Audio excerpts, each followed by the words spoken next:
This documentary is a story about a famous figure or warrior in the past in the Penampang district, located in the state of Sabah, in opposing the enemy and defending the homeland. Siapakah Monsopiat?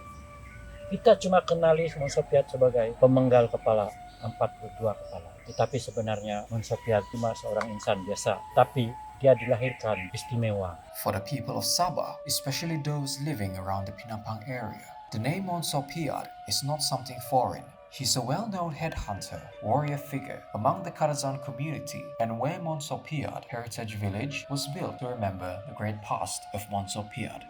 Zaman kanak-kanak Monsopiat tidaklah seperti orang lain. Apabila dia diketahui keistimewaan, dia disembunyikan, dan semasa dia membesar, dia lebih kepada latihan, belajar senjata, dan berpuntau. Berpuntau itu bersilat untuk menjadi seorang pahlawan.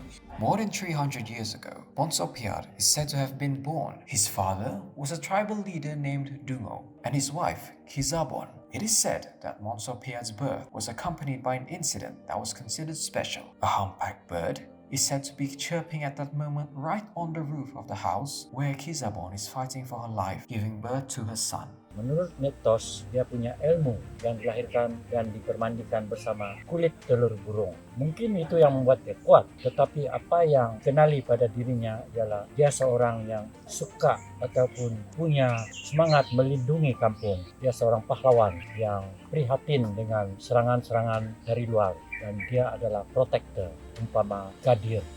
Monsopiat's life was simple and peaceful until Kampung Kuai Kandazon received threats from robbers who terrorized around Penampang. Monsopiat saw this problem getting worse and promised to punish all the bandits with the custom of pruning. In return, he wanted to be greeted as Huguan Sio, and the villagers held a large feast to celebrate his success. Okay, hello, selamat petang. Nama saya Sasha Shamilia.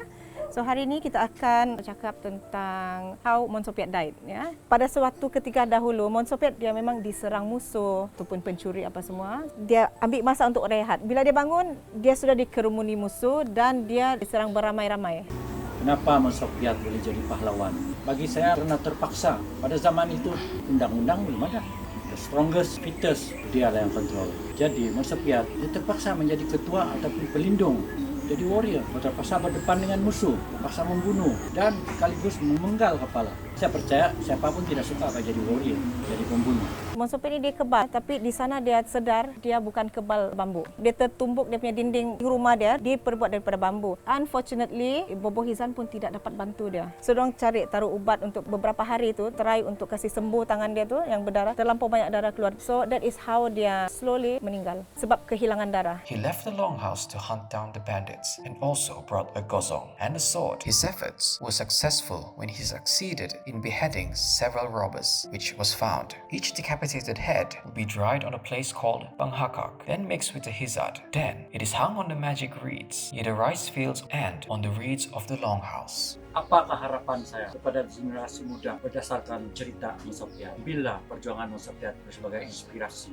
Ambil semangat patriotisme dia itu. Harapan saya adalah agar generasi akan datang menghargai dan kebudayaan dorang sendirilah, kebudayaan Kadazan dusun kita. Dorang akan lebih berbangga dengan dorang punya tradition. Kamu salurkan dalam pendidikan, kebudayaan. Gunakan dia bukan lagi menjaga kampung, tetapi menjaga negara. Harumkan nama negara. Gunakan semangat Monsopiat ini. Saya berharap agar mereka dapat mengambil pengajaran moral, dia punya tanggungjawab dan juga keharmonian yang dia sudah kekalkan untuk kampung inilah. So, I hope dorang dapat continue apa yang Monsopiat pernah lakukan untuk this village lah.